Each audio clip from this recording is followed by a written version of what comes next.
Boa noite a todos. Em nome da Tinta da China, em primeiro lugar, eu queria agradecer à Culturgest por nos receber neste lançamento tão especial, neste dia tão especial,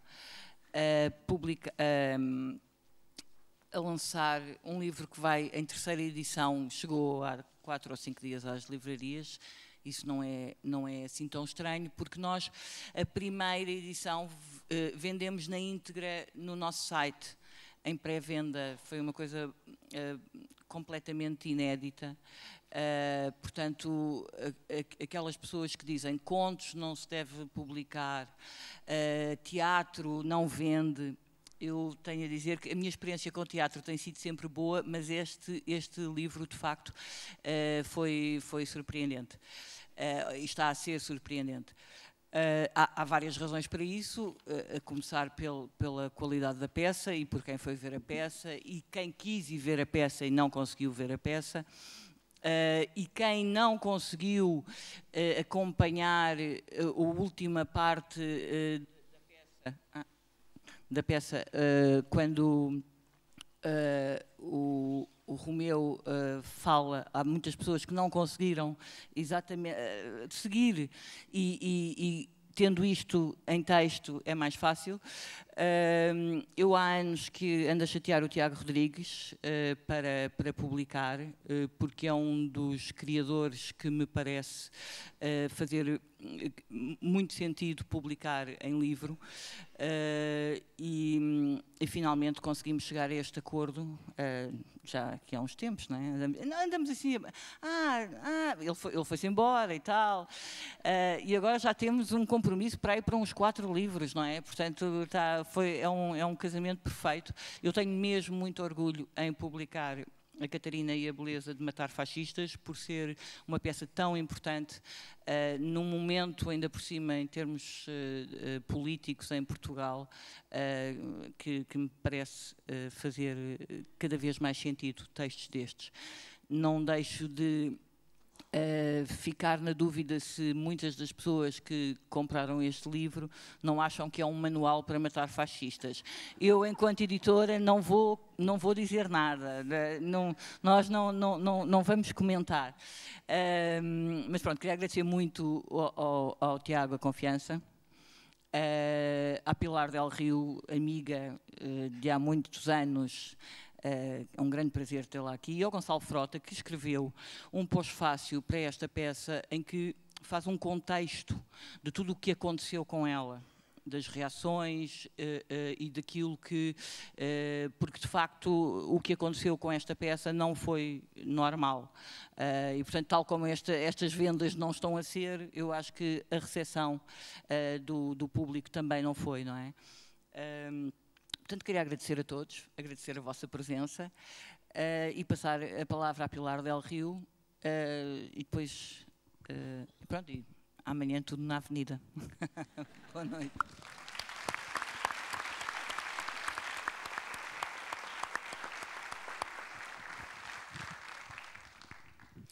En la avenida, sin duda. Boas noites a todas e a todos. Obrigada, Tiago. Es difícil, las personas que están acá sentadas acaban de ver una obra maravillosa. Yo decía, no podemos falar más, o mellor sería o silencio. Algunas personas han atrevido a comer, yo achaba que hasta comer era un sacrilegio. Qué gran obra hemos visto, tienes trabajo para publicar eso, ¿eh? Voy a leer un pequeño texto. Estuvimos entre el inglés y el francés con un bocadillo de portugués y 2 frases en español. Ahora voy a hablar en español. Y les voy a decir una cosa antes de comenzar a leer el texto y el agradecimiento a Tiago por tanto como nos viene dando. No solo son sus obras de teatro, como o día primeiro que salimos despois del COVID, de la reclusión, de la pandemia, y de repente encontramos en el Teatro Nacional de Portugal una frase que decía: hola, humanidad. Y yo ese día supe que te quería.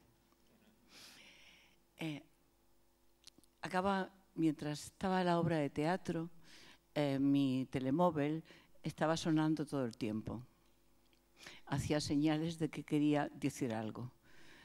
No era felicitaciones o de envidia por estar aquí, era porque un sindicato ultrafascista, moito fascista, ha presentado una querella contra la esposa del primer ministro de España, Pedro Sánchez, y Pedro Sánchez, en un alarde de algo que no sabemos bien qué es, ha dicho que podría dimitir. O sea, ahora ya sabemos que cualquier fascista que quiera puede denunciar, arranja unos papeles de acuerdo con alguien y la democracia fica sin nada. O sea, el primer ministro de España, Pedro Sánchez, podría estar en estos momentos cavilando si dimite o no dimite, porque es un sindicato fascista que no representa nada ni ninguén, solo y exclusivamente presenta querellas contra demócratas, contra una mujer que ha abortado legalmente, contra una persoa que se quiere acoger legalmente a su derecho a la eutanasia. Ese sindicato, que solamente está para presentar querellas, podría hacer caer el gobierno de España. Yo no voy a hablar de la belleza de matar fascistas, voy a hablar del placer de matar fascistas. En fin, digo esto, todo está... después de la obra de teatro, después de habernos encontrado con nosotros mismos y nuestras mejores ideas de esta manera, ahora vamos a esta obra y disculpen, no sigo más. Y para no salirme, voy a tratar de leer el texto, suponiendo que sea capaz de leer y de entender mi letra, que ya son dos cosas. Decía, como si fuera necesario: no estoy aquí como experta de teatro, ni como maestra de nada, tampoco como detentora de algún secreto. No, estoy en este lugar y también acompañada, gracias Tiago, porque un día fui espectadora de Catarina y la belleza de matar fascistas, y según avanzaba la representación, iba dejando de ser espectadora. Cada vez estaba más integrada en el relato y en el asunto que se planteaba, y al final yo era una Catarina más, era una Catarina furibunda que, contraviniendo normas, grité fuera el fascismo que nos dirigía la palabra. No sé si dije muerte al fascista que nos dirigía la palabra, tal vez esa segunda parte no me atreviera entonces. Y ahí, en aquel día, supimos que había que atajar el relato. No se trataba de matar al fascista, se trataba de atajar el relato que nos estaba dando con unas palabras que todos reconocíamos. Y de eso es de lo que quiero hablar. Estamos aquí porque no somos ni neutrales ni equidistantes cuando el mundo se mueve hacia el abismo. La equidistancia es la mayor estupidez, solo digna de ser defendida por bandidos. Y miren que no digo necios, digo bandidos, delincuentes, personas que se creen que se van a salvar bajo unos conceptos patriarcales como familia, patria, un Dios adecuado a sus necesidades, una bandera para tapar sus vergüenzas. Tiago sabe lo que es eso. Lo cuenta en este extraordinario libro que contiene dos partes, la obra en sí y la explicación del cómo, el cuándo y el porqué de Catarina, que relata Gonzalo Frota, que relata magníficamente bien, se nota que tiene oficio y que sabe interpretar muy bien la realidad. Realidad que Tiago describe con la belleza que los genios saben usar y que luego, tras la sorpresa inicial, los espectadores asumimos como la más hermosa explicación o tal vez la única explicación posible de la realidad. ¡Qué hallazgo que todos seamos Catarina! Ahora mismo, querido Tiago, yo también me llamo Catarina porque sé que su asesinato se sigue ejecutando, que no fue un hecho datado, que es una banalidad criminal de quienes no respetan ni al mundo ni a sus habitantes, como muchos respetan su parcela de poder y la estúpida y patriarcal idea de que tener un penis entre las piernas les hace seres superiores en esta y en otras culturas, en este y en otros momentos históricos. Por eso un hombre disparó 3 veces sobre Catarina y sobre las Catarinas que cada día mueren habiendo vivido antes el infierno con que nos amenazan si no somos dóciles, condescendientes y siempre disponibles. El infierno con que amenazan también a los hombres si no son serviles con el poder.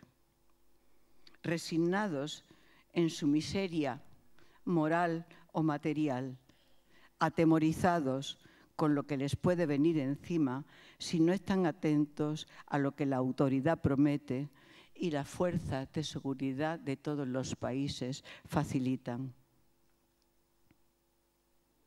Catarina y la belleza o el placer, como he dicho antes, de matar fascistas, es una obra feminista porque interpela a los hombres. ¿Y de qué manera? Hombres Catarina, que visten como Catarina para tratar de compensar el momento salvaje del asesinato. Yo no soy como el que la mató o como el que la mandó matar. Por eso yo soy Catarina. Y también para superar la necia historia que dice que los hombres llevan las calzas, el nombre en masculino y que suyo y de ellos, de los hombres, es el poder y la gloria. Catarina es una obra política porque se dirige a toda la polis, a la ciudad universal entera, esa indiferente que va saltando y bailando sin darse cuenta de que ellos y sus hijos serán obsoletos e innecesarios en poco tiempo, que están bailando una música que no ha sido compuesta para la dignidad humana, que el laboratorio donde se urdieron las tesis que ellos defienden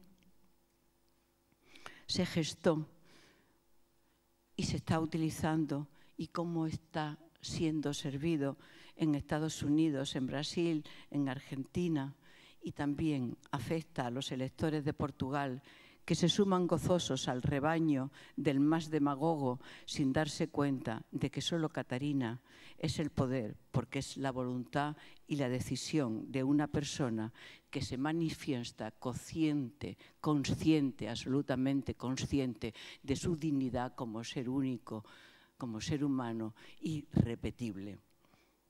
Este es un gran libro, es un libro necesario, definitivo.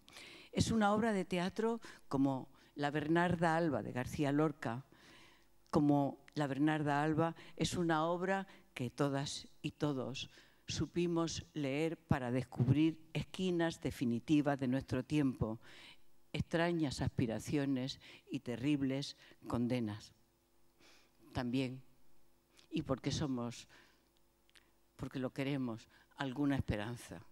Pero leer este libro o leer La casa de Bernarda Alba o tantas otras nos encoge el corazón, nos hace pensar que la esperanza no es posible. Pero bueno, Tiago la ha escrito para que pensemos, reflexionemos, estemos aquí hoy.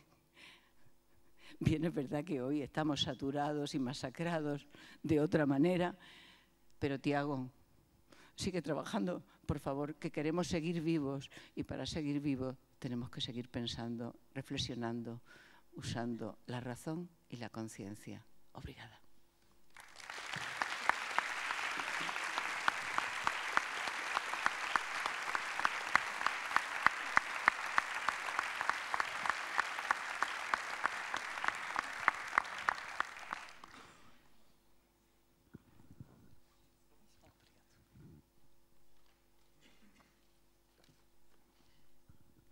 Obrigado, Pilar, por este belíssimo texto. Obrigado, Bárbara e Tinta da China, pela confiança também por terem acolhido este trabalho.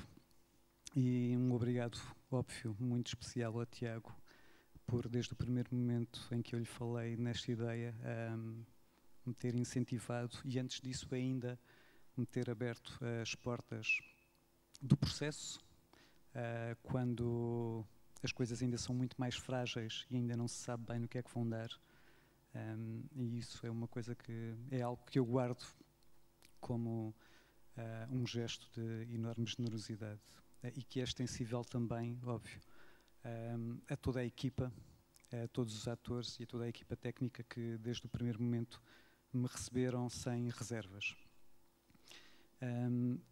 Este texto que eu fiz para o livro é, na verdade,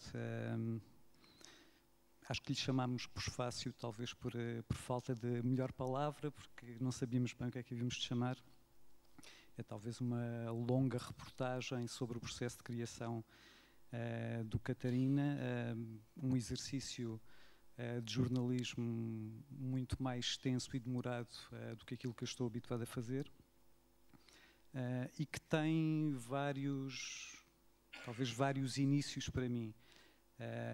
Um dos primeiros inícios devo à Maria João Guardão, que está aí a algures, e que foi, na verdade... Está aí. E que... Provavelmente lá fora. Talvez, ainda está a comer. Está aqui. E que... Na altura em que nós estávamos ambos a acompanhar os ensaios na Tobis, quando íamos apanhar o metro no final do dia, me perguntou, de uma forma eu acho que muito casual, o que é que eu ia fazer com aquilo, com o trabalho que estava a desenvolver. Para mim, sendo jornalista, a resposta tinha sido sempre evidente, que era eu estava a trabalhar para escrever um artigo que implicava, de facto, um acompanhamento muito mais constante do processo criativo, mas para mim o momento final era relativamente óbvio, era chegar à altura em que a Catarina e a Beleza de Matar Fascistas seria estreada em Guimarães, entregar o meu texto e o trabalho estava finalizado. O facto de a Maria João Guardão me ter-me colocado esta pergunta levou-me a pensar precisamente para além do óbvio, e de repente aquilo que me parecia uma resposta muito imediata deixou de o ser e ficou ali instalado talvez uma primeira semente para aquilo que seguiria.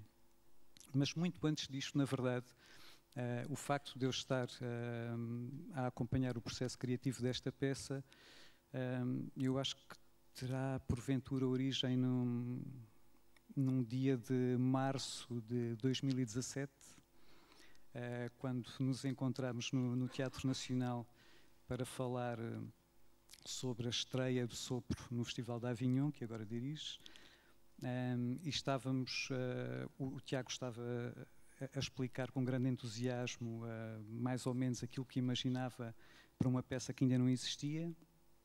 Havia título, havia a ideia muito clara de que a peça teria mais ou menos no seu centro a ponte do Teatro Nacional da Ana Maria II, Cristina Vidal.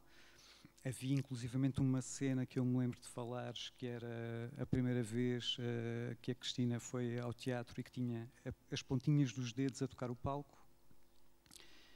E no meio disto tudo, às tantas, o Tiago diz, bom, mas eu ainda não comecei a escrever. E esta ideia de que a 3 meses de uma estreia do Festival de Avignon, alguém ainda não começou a escrever sequer o texto que vai apresentar, aquilo, na altura, foi assim um pequeno choque para mim, e eu pensei, ou isto é aquela conversa que às vezes tinham os marrões na escola secundária, que sabiam tudo de cor, mas nunca tinham estudado nada, ou então há aqui qualquer coisa que me ultrapassa, mas e que eu acho que senti imediatamente que era obviamente esta segunda hipótese, e que demonstrava uma confiança absoluta no processo e no trabalho com os atores que viria a acontecer. E foi talvez aí que eu pensei, eu quero assistir a isto, quero ser testemunha disto de alguma maneira.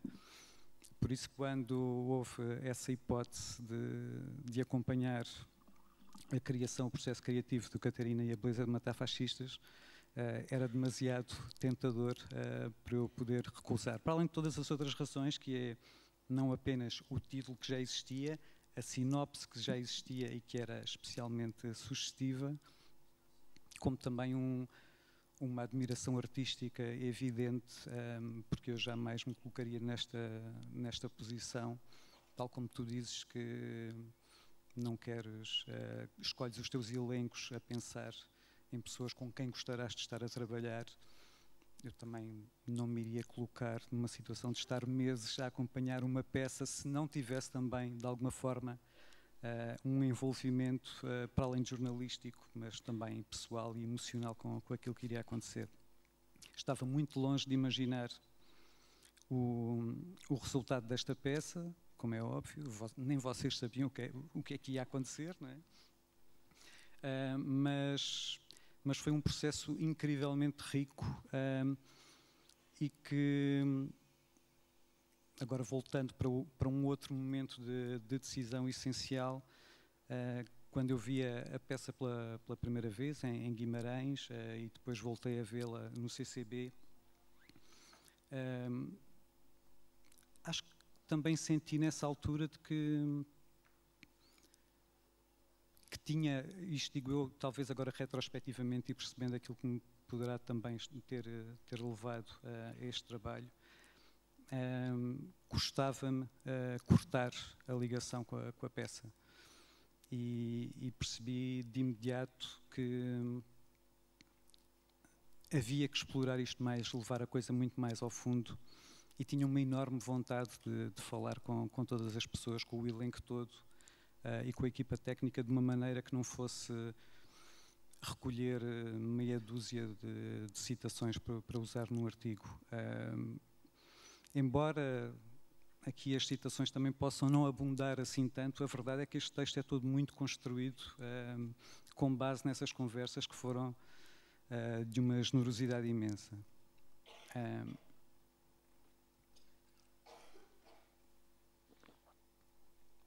E que, pouco a pouco, na verdade, levavam uma tal acumulação de material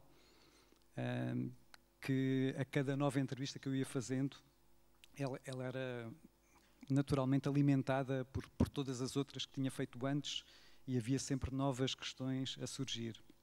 Tanto assim que para mim é simbolicamente muito grato estarmos aqui neste palco com este cenário por trás, porque foi precisamente na estreia desta peça em Genebra que nós conseguimos ter à margem da estreia, obviamente, ter uma última conversa que para mim era absolutamente essencial para eu começar a escrever, porque a quantidade de questões que se levantaram e que eu desconhecia por absoluto quando fui entrevistando atores e equipa técnica, levavam-me a só conseguir pensar em começar a escrever depois de ver algumas questões deslindadas pelo Tiago. E foi então só nessa altura, em fevereiro de 2022, que depois finalmente comecei a entregar-me à escrita. É para mim também muito grato e muito curioso estar aqui com a Pilar a fazer a apresentação, porque na altura em que o Tiago me disse que tinha decidido convidar a Pilar, eu estava a meio de ler o Levantado do Chão e de repente houve aqui muita coisa a fazer sentido. Uma delas, desde logo, foi eu perceber que era mais uma falha das muitas que terei tido, obviamente, na elaboração deste texto, foi ir constantemente percebendo que há demasiadas obras e demasiada informação a dialogar com o texto da peça. E ao ler o Levantado do Chão pensei, bom, isto foi uma falha gigante, porque, como é óbvio, um livro que se dedica ao Alentejo, às greves dos trabalhadores agrícolas no Alentejo, e que é dedicado ao Germano Vidigal e ao Zé Adelino dos Santos, obviamente tinha aqui um diálogo muito ativo com a figura da Catarina Eufémia e com este texto.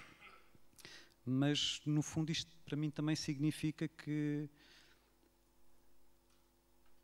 fui acumulando imenso material de leituras que fiz específicas, algumas delas, e filmes que vi sugeridas, na verdade, pelos atores e pela equipa técnica, uma banda sonora, uma playlist que ouvi repetidamente e que o Pedro Costa teve a amabilidade também de partilhar comigo, e foi também muito a banda sonora que eu estive a ouvir enquanto escrevia.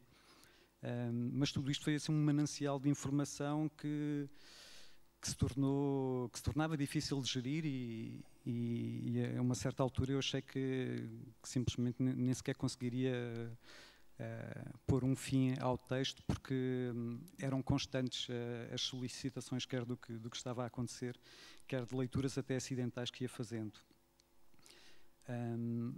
E se calhar não diria muito mais, acho que já são muitas páginas para ler ainda assim, e muito mais esmiuçadas e bem explicadas do que eu consigo fazer aqui. Mas houve uma coisa que eu não cheguei a utilizar neste texto, e que era, na verdade, o final do texto que eu escrevi na altura para o público, e que tinha que ver também com a simbologia do número 26, 26 sendo a idade com que Catarina Eufémia foi assassinada, a idade com que nesta família são iniciados os novos perpetuadores desta tradição, e o facto de 26 é, por uma evidência matemática, o número a seguir ao 25, e, portanto, aquilo que estamos sempre aqui a fazer é a defender um 26, a tentar que ele se mantenha sólido, que resista aos mais variados ataques de que é alvo. E, portanto, amanhã espero que estejamos todos, sim, a descer a avenida, mas no dia 26 nos lembramos que a revolução não terminou na véspera. E é isto.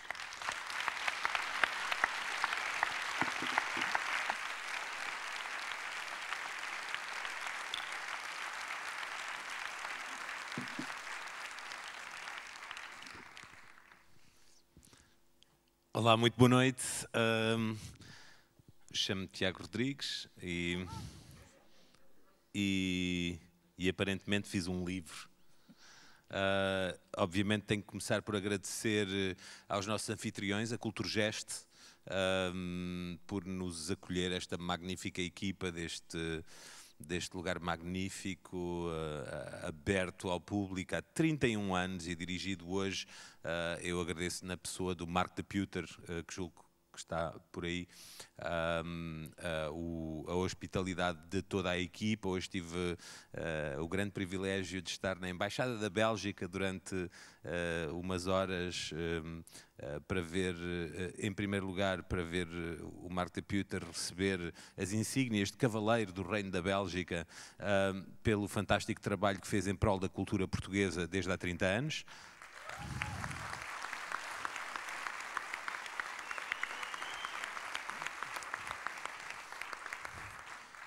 E depois serviram-nos bacalhau.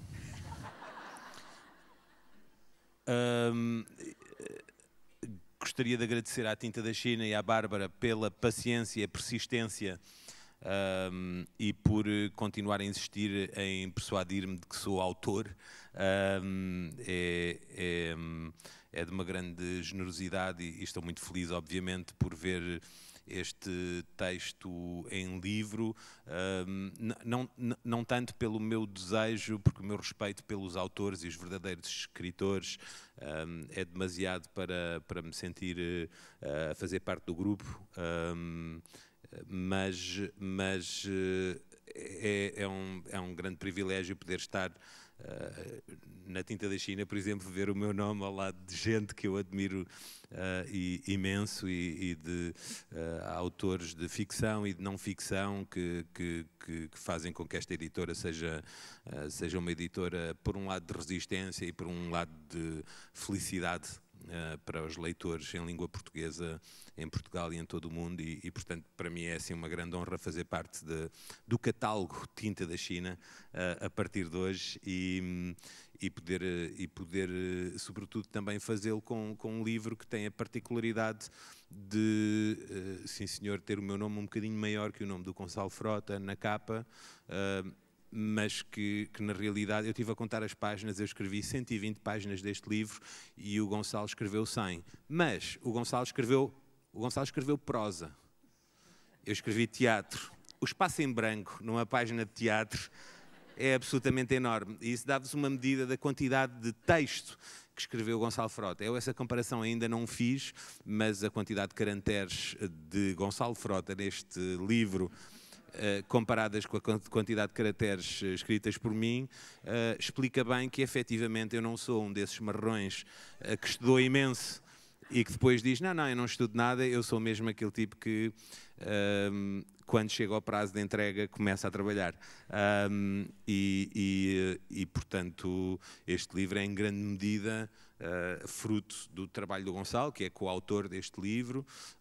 Este livro tem este título, Catarina e a Beleza de Matar Fascistas, mas como chegámos aqui e todo o trabalho do Gonçalo neste livro é absolutamente fundamental para que valha a pena este livro ser lido, ou pelo menos para que eu, sem pudor, possa dizer que vale a pena ler o livro, porque é um livro que tem um texto de teatro, que foi escrito para um espetáculo, que não foi imaginado para ser vivido na experiência da leitura, mas que depois vem apresentado, e o que me interessa muito é que este livro tem qualquer coisa de laboratório e de experiência, vem apresentado com um testemunho, um olhar, que é um olhar meticuloso, generoso, precioso do Gonçalo, que nós conhecemos, do trabalho do Gonçalo como jornalista cultural, e muitos artistas portugueses, muitas companhias portuguesas reconhecem esse trabalho que felizmente já foi premiado, inclusive, mas aqui tem a ver com aquilo que o Gonçalo descreveu como uma espécie de ligação pessoal e que nós sentimos, para lá da admiração e do respeito que eu tenho pelo Gonçalo como jornalista e pelo facto de já termos contactado antes, enquanto artista e jornalista que se encontram num ensaio ou para uma entrevista, a forma como o Gonçalo esteve, para já lançou o pedido de convite, eu entendi-o como um convite de nos vir visitar em início do processo de ensaios, a meio do processo de ensaios, no final do processo de ensaios, e depois como nós percebemos que o Gonçalo continuava a vir, já não havia ensaios nenhuns, e o Gonçalo vinha. Tínhamos estreado a peça e de vez em quando lá estava o Gonçalo. E para nós, no processo de trabalho e depois no processo de fazer este espetáculo e de o apresentar, percebemos que é muito raro termos uma testemunha tão próxima, tão implicada, ao mesmo tempo tão rigorosa e jornalística e mantendo completamente a sua independência. Não há cá copos até altas horas com o Gonçalo, há uma conversa amigável e depois a distância necessária para ele poder escrever o que quiser. Talvez hoje, Gonçalo. Mas esse acompanhamento, que é um acompanhamento de cronista, e isso foi o que, a certa altura, eu acho que até começou a influenciar o trabalho. Eu não digo no sentido negativo do observador científico que transforma a experiência pela sua subjetividade, mas começou a transformar o trabalho porque de alguma forma remeteu-nos à equipa que fizemos, e hoje a grande maioria da equipa que fez este espetáculo está aqui presente, e os que não estão presentes não é que nos tenhamos zangado, é porque em Portugal há muito trabalho para os artistas de teatro e portanto estão ocupados. É um meio altamente influente na sociedade portuguesa e com imensos recursos, e portanto as pessoas têm que ir atrás do poder e do facto de poderem enriquecer a qualquer momento a fazer teatro em Portugal. Portanto, é mesmo uma questão de ganância, a razão pela qual alguns dos elementos da equipa não estão cá. Não tem nada a ver com precariedade ou sobrevivência ou compromissos, e a dignidade profissional e o brio de estarem presentes no seu trabalho. É mesmo gente horrível que só quer enriquecer. É por isso que se faz teatro em Portugal. Dito isto, para nós foi importante a presença do Gonçalo, porque se está um jornalista como o Gonçalo Frota na sala que quer ver-nos de vez em quando, quer dizer que temos que fazer isto a sério. Brincadeiras à parte, foi mesmo importante para nós, responsabilizou-nos, deu-nos importância, essa importância que às vezes, infelizmente, sentimos em Portugal não ter, ou o risco da invisibilidade de um artista de teatro em Portugal é tão feroz, é tão pesado, que de repente ter um olhar generoso e rigoroso e atento é o suficiente para nos sentirmos relevantes e se calhar perseguirmos o trabalho com ainda mais de admissão e esperança. E portanto agradeço-te, Gonçalo, o texto fenomenal. Claro que quando se lança uma peça de teatro, o que é que se pode dizer no lançamento? Como é que foi feita?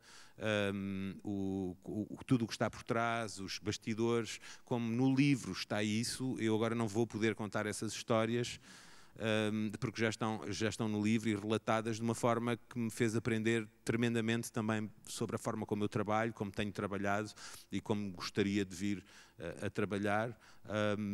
E sobretudo foi muito interessante para mim, enquanto coautor deste livro, perceber que aprendi com o teu trabalho jornalístico, com esta longa, profunda reportagem, muito, não apenas sobre o meu trabalho, mas como o meu trabalho é vivido por aqueles que trabalham comigo, e tendo partilhado este processo e outros antes, mas este mais profundamente comigo, sabes como isso é importante para mim, a relação que as pessoas podem ter com as condições de trabalho que eu posso criar e a forma como eu desejo, embora nem sempre com sucesso, mas como eu desejo que todas as pessoas que criativamente ou tecnicamente participam da construção do espetáculo encontrem a sua forma de se exprimir através desse espetáculo e de participar plenamente no espetáculo. E, portanto, agradeço-te, Gonçalo, este trabalho, a tua tenacidade e o facto de, quando já tinhas publicado a tua reportagem, teres continuado a aparecer.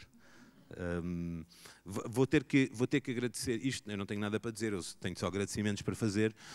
Vou ter que agradecer a uma série de pessoas. Se quiserem ir saindo enquanto eu digo nomes, estejam à vontade, mas é o tipo de coisas que temos absolutamente que fazer nestas situações, porque é o que esperamos que façam por nós quando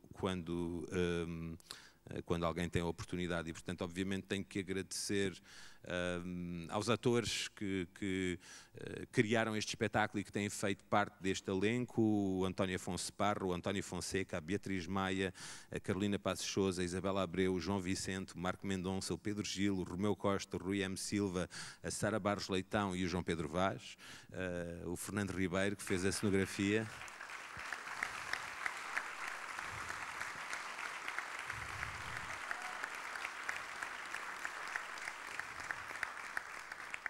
Há muito mais nomes e espero que tenham o mesmo tipo de aplauso. O Fernando Ribeiro, que fez a cenografia, o José António Tenente, que fez os figurinos, o Nuno Meira, que fez as luzes, e o Rui Monteiro, que tem acompanhado este espetáculo em digressão, o Pedro Costa, que fez a sonoplastia, o desenho de som e a música original, o João Henriques, que trabalhou os arranjos vocais e a coralidade, a Sofia Dias e o Vítor Roriz, que trabalharam connosco o movimento, o David Chan Cordeiro, que trabalhou connosco as lutas e o uso de armas. Ninguém aprendeu nada de jeito, mas ele é brilhante. A Margarida Bach Gordon, assistente de encenação. A Cristina Vidal, ponte deste espetáculo. O magnífico e heróico André Pato, diretor de cena.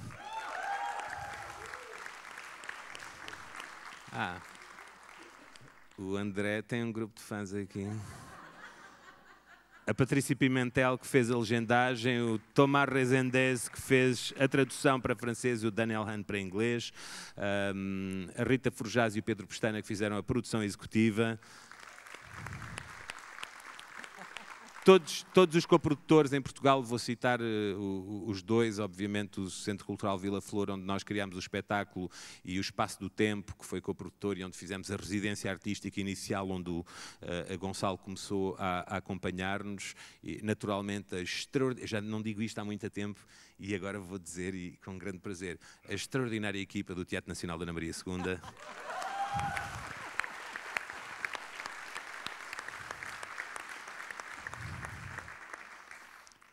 E naturalmente também a Mariana Gomes e o Rui Pina Coelho, que vieram trabalhar connosco durante a residência e dar-nos umas aulas de dramaturgia e de dramaturgia fascista nos discursos de Vitória. Sim, foi absolutamente fantástico. E se me esqueci de alguém, lamento, foram muitas pessoas a contribuir para este projeto, e obviamente não podia deixar de terminar por mencionar também a Magda Bizarro.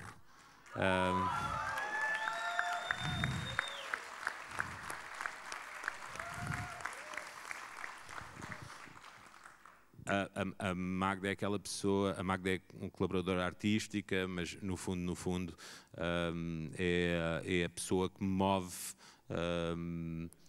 é a pessoa que garante que, embora eu não comece a escrever antes do prazo de entrega, apesar de tudo, no final há um momento em que alguma coisa acontece e eu escrevi qualquer coisa e produzi qualquer coisa, mas acima de tudo, quando me perguntam, acontece muito, sobretudo com o passar do tempo, eu começo a ter cada vez mais pessoas, sobretudo jovens artistas, que vêm ter comigo e me perguntam se tenho um conselho.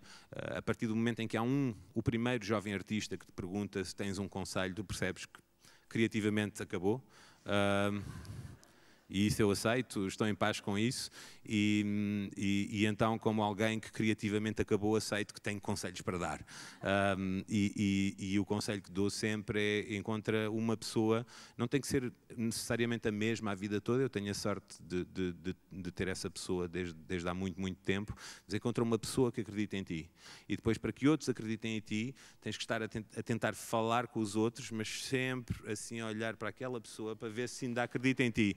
E se aquela pessoa ainda acreditar em ti, então tens a legitimidade para exigir dos outros que também tentem acreditar em ti.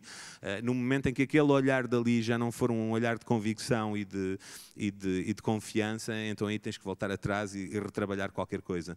E a Magda é esse olhar constante de confiança ou de crítica, que tem permitido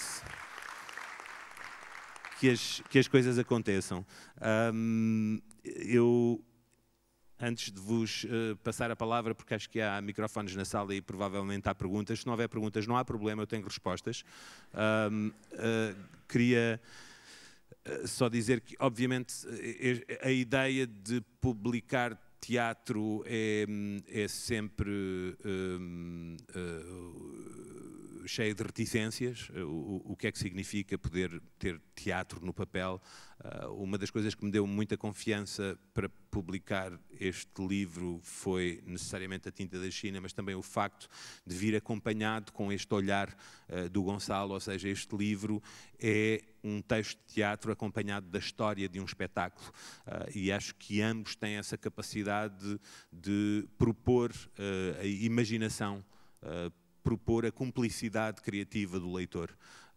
se por um lado o texto exige que o leitor ocupe esses célebres espaços em brancos da página teatral, que só tem alguns diálogos e de alguma forma desperdiça matéria-prima, por outro lado o texto do Gonçalo propõe imensos ingredientes para o público, ou o leitor neste caso, ainda tenho dificuldade em falar de leitores, para mim só há público, mas para que os leitores e as leitoras possam ter ingredientes para imaginar uma receita imaginativa do que é que poderia ter sido esse espetáculo se não o viram, e se o viram terem acesso aos bastidores e à forma de construção e a esse arco tremendo que é, por exemplo, estar a ler o Eichmann em Jerusalém, da Hannah Arendt, sem saber que se vai escrever este texto e perceber que há uma linha fortíssima, e saltar para meses mais tarde estar no Centro Cultural de Belém e ver Pilar del Rio. Eu estava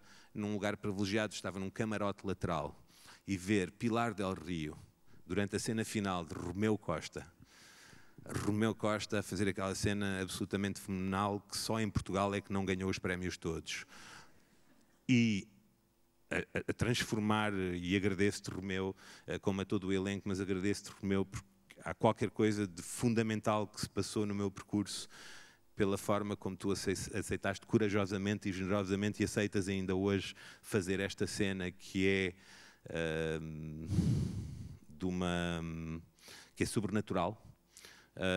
E enquanto fazias a tua cena no Centro Cultural de Belém, eu estava num camarotezinho assim escondido, de lado, como eu gosto de estar, a ver o público mais do que o espetáculo.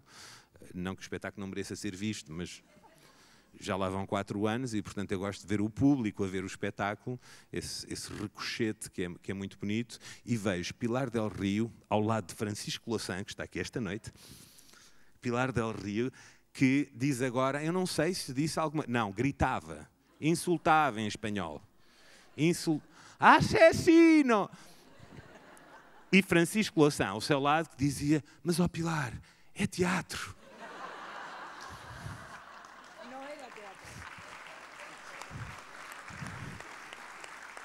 E achei lindíssimo porque achei que havia, de uma forma obviamente muito ligeira, muito superficial, mas havia aqui uma conversa sobre democracia a passar-se, que para mim foi um dos momentos mágicos deste projeto e não, obviamente, a razão pela qual eu convidei a Pilar, mas assim que a Pilar aceitou, eu disse, vou contar esta história. Um dos grandes prazeres com este espetáculo, e que sinto também agora com este livro, é que é uma obra de teatro que extravasa os limites estritos do teatro. Eu não sei o que é isto, os limites estritos do teatro, porque não é o que nós que fazemos teatro, e aqui atrevo-me por uma vez, só por alguns segundos, a falar em nome de outros que também fazem teatro. Não é o que nós desejamos, mas é muitas vezes o lugar asfixiado, reduzido, para o qual somos empurrados, como se o teatro fosse uma bolha à parte da sociedade, quando não é. Eu hoje trabalho numa cidade, Avignon, em França, onde se fundou há 78 anos, em 1947, uma enorme aventura, e o Jean Villard, fundador desse festival, dizia que o artista não se perde na sociedade, ele encontra-se na sociedade. E eu acho que isso é verdade para muitos artistas de teatro, pese embora a sociedade tenha criado uma percepção de que a gente de teatro vive numa bolha à parte. Eu acho que o teatro é a vida sublinhada, é a vida com muitos pontos de exclamação, muito sublinhada, e quando estamos no teatro estamos a viver a nossa biografia de uma forma exclamada, acentuada.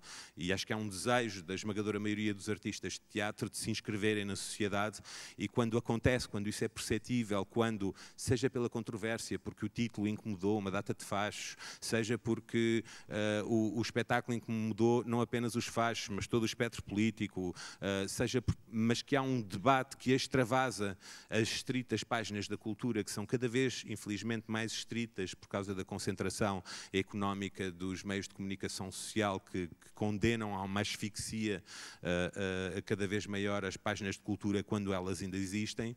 A ideia de poder, por exemplo, espraiar-nos para páginas de política ou artigos de opinião, por muito imbecis que sejam, foi uma coisa que, a certa altura, e nem todos são imbecis, atenção, articulistas que estejam na sala, alguns de vós sois dignos, pouquinhos.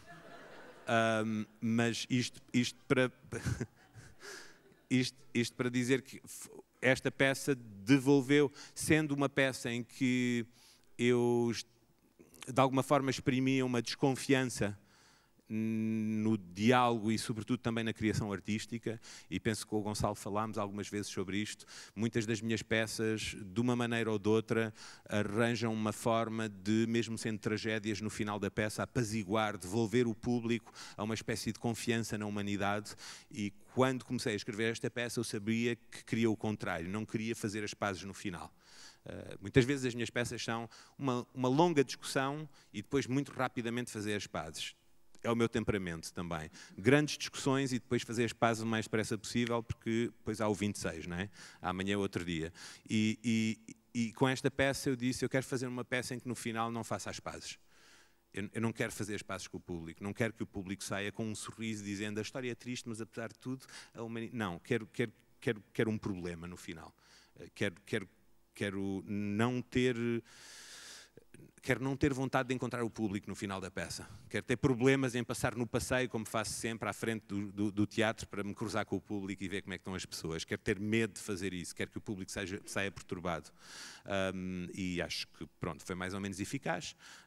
O público saiu muito perturbado e ao mesmo tempo, acho que isso permitiu que a peça tivesse, em certa medida, essa capacidade de continuar o debate depois da antecâmara da política, da ação, que pode ser a sala de teatro. Eu acho que vou ficar por aqui e só dizer-vos que quando começámos a preparar esta peça, eu lembro-me de chegar a certa altura aos ensaios na Tobis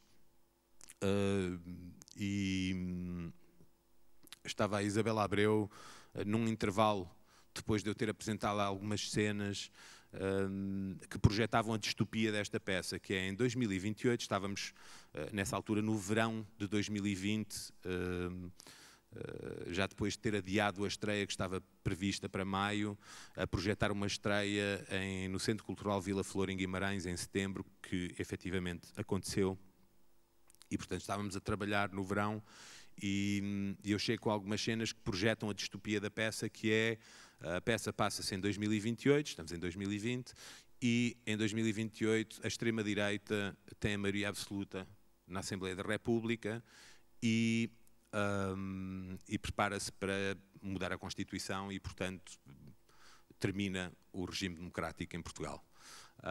E lembro-me perfeitamente de estarmos à mesa e a Isabel me dizer: epá, isto quem é que...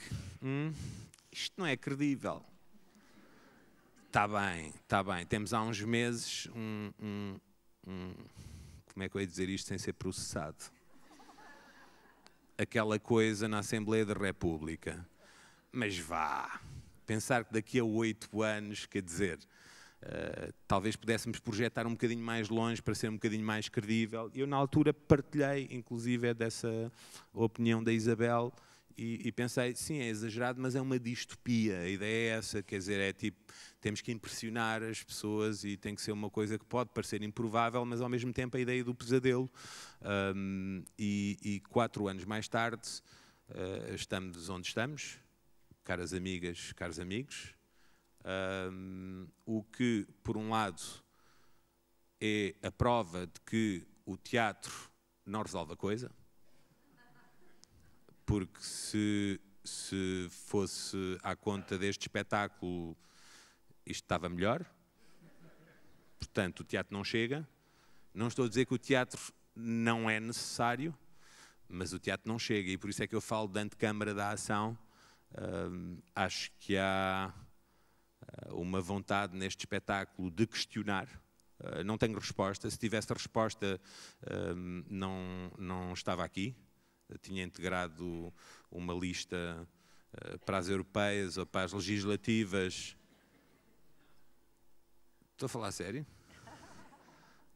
E a única razão pela qual não faço isso é porque efetivamente não tenho resposta, mas tenho questões, e espero que as questões vos animem com espetáculos ou com a leitura deste livro para viver nessa antecâmara da ação, com a certeza de que, se há um desejo, é de que possam utilizar este livro como os espetáculos, como um trampolim para saltar para a ação, seja ela qual for, mas a ação democrática. Obrigado.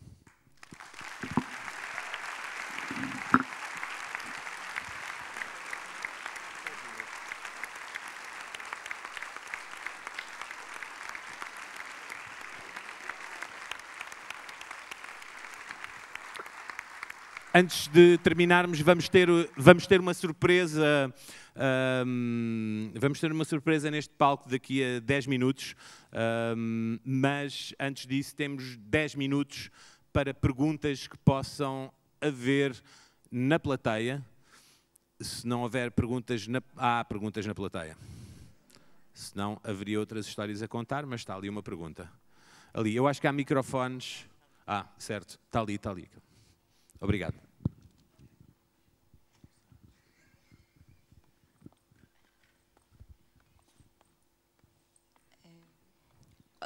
Boa noite, primeiro de tudo. Queria parabenizar vocês pelo livro, claro. E eu vim aqui em nome de uma escola brasileira que apresentou a sua peça. Na verdade, vai apresentar dia 30 agora. E eles tinham uma pergunta para você. Se o senhor puder responder, por favor. É sobre os direitos de autor? Não, estou brincando, estou brincando. Na verdade, isso eu não sei como eles conseguiram. Brincadeira. Mas eles tinham uma curiosidade enorme de como foi feita, como foi construída a cena final. Eu sei que o senhor já comentou sobre ela, mas eu queria saber um pouco mais a fundo sobre como foi o processo e, enfim, algum assunto a mais que você pudesse adicionar. Por favor. Eu vou tentar não me espalhar ao comprido nesta resposta. Espalhar ao comprido vale? Vocês no Brasil não dizem espalhar ao comprido, certamente.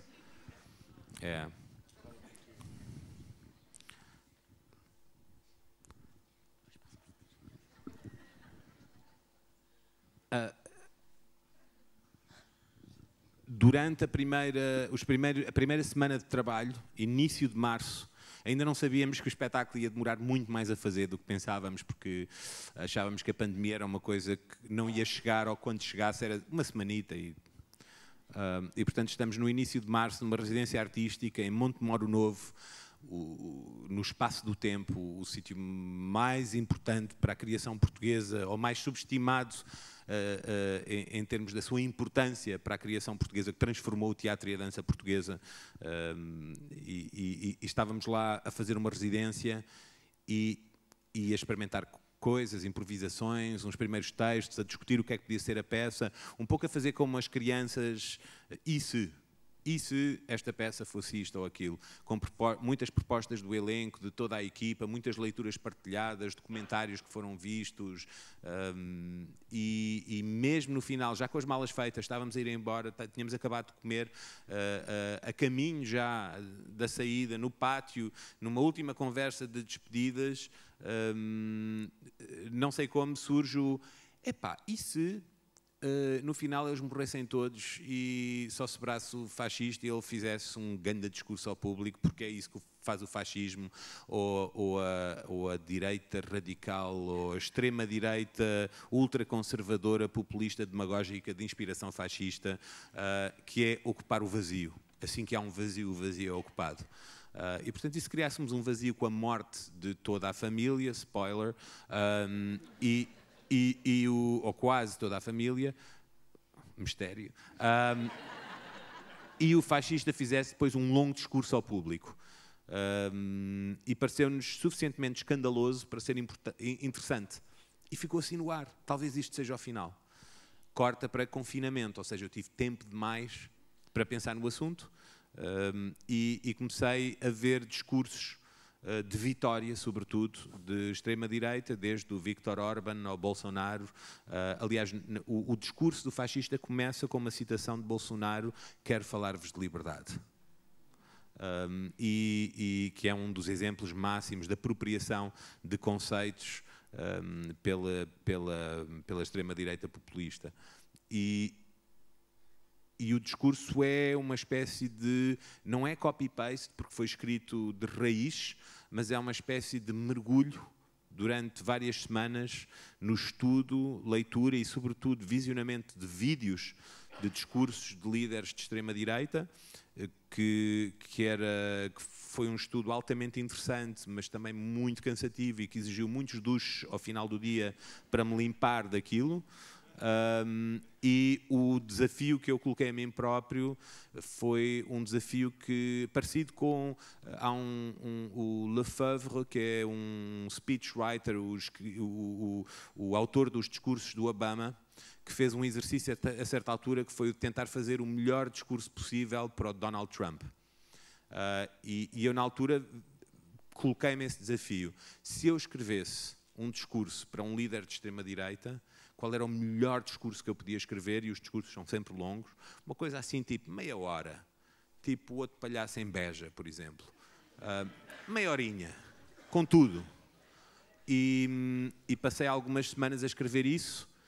E depois, eu julgo que, Romeu, tu corrige-me se estou errado, eu mostrei-te só a ti à parte o texto, não partilhei logo com a equipa, e nós começámos a trabalhar um bocado daquilo, alguns dias, naquele texto às escondidas. E com muita razão, porque aquilo envergonha. E depois, a certa altura, apresentámos o texto ao resto da equipa. Temos aqui aquilo que poderá ser a última cena. Houve náuseas, houve gente que vomitou, houve gente que disse: talvez eu não fique no espetáculo, na equipa, e disse-o seriamente. E isso despoltou uma crise sobre o que é que significa dar o espaço e o tempo de antena a este discurso no contexto de um espetáculo ou de uma obra artística, comparado com o tsunami avassalador da presença deste discurso, seja na comunicação social, seja na Assembleia da República. A diferença fundamental entre ter uma personagem que diz uma frase racista numa peça ou um deputado que diz volta para a tua terra. E isso foi um debate muito interessante para nós, foi um momento de crise rico, duro, mas rico para nós, e que fez com que depois tivéssemos uma espécie de consenso sobre o facto de que, sim senhor, valia a pena tentar fazer aquela cena, mas já intuíamos que ia ser muito perturbadora para o público, se para nós já era o que era, e dava-nos náuseas e fazia-nos ficar doentes. E depois o Romeu passou muito tempo a trabalhar aquele texto. Houve ali um momento de pausa em que o Romeu passou as suas férias de verão a decorar aquele texto, o que é talvez o exemplo mais claro de maus tratos de um ator que eu possa conhecer, não apenas na minha carreira, mas em geral, e conheço outros. Este talvez seja o pior. E o Romeu atravessou isso, atravessou a floresta e conseguiu encontrar uma forma de tratar aquele texto que para mim é exemplar também de uma espécie de lição de como um ator pode defender a liberdade de expressão em palco.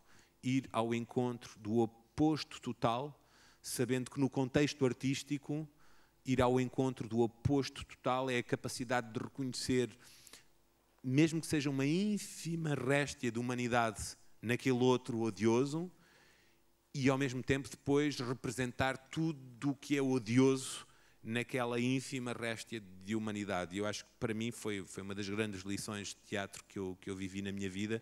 Se há uma coisa que, já estou a falar imenso, não é? Se há uma coisa que me dá, este som que vocês ouviram, Magda Bizarro, senhoras e senhores.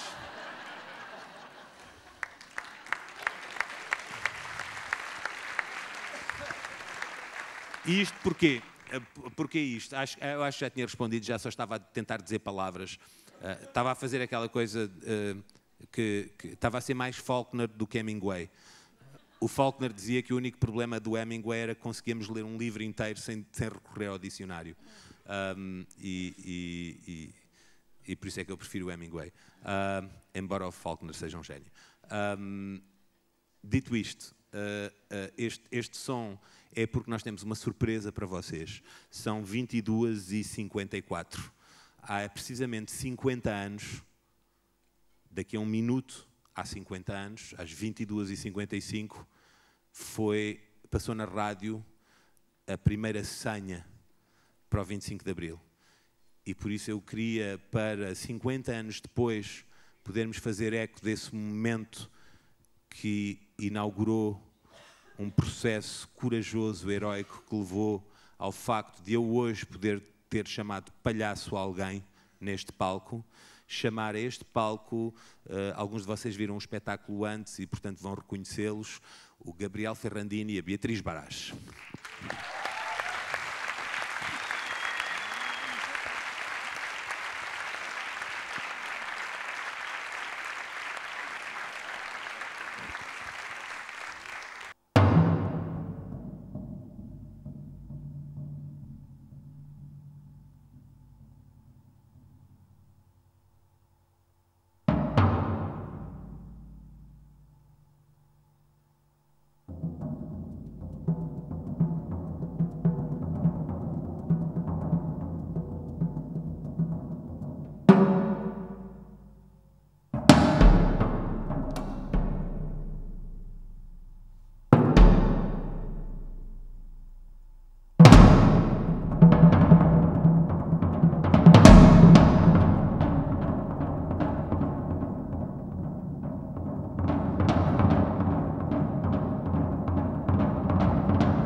Quis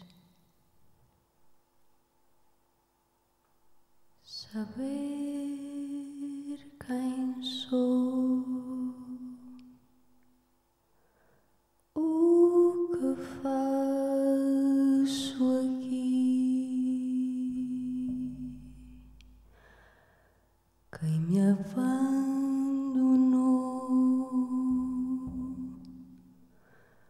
de quem me esqueci. Perguntei por mim, quis saber de nós,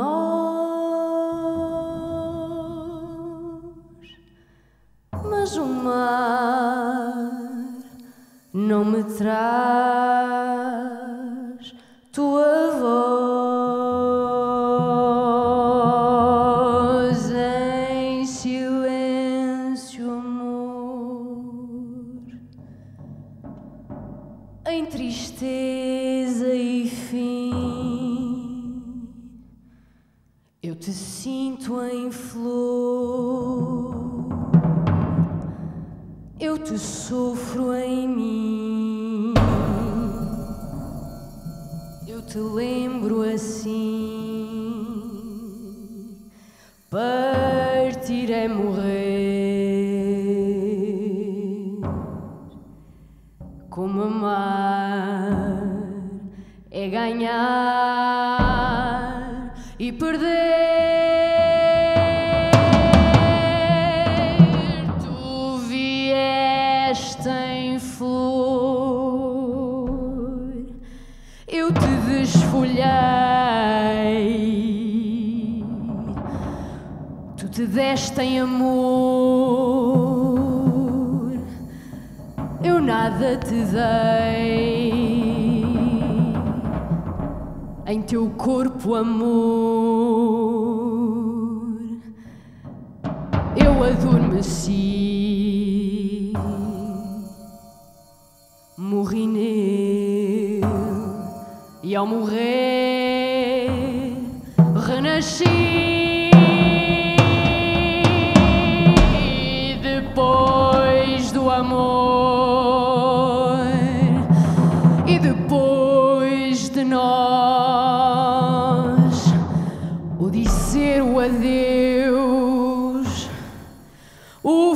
ficarmos sós. Teu lugar a mais, tua ausência em mim.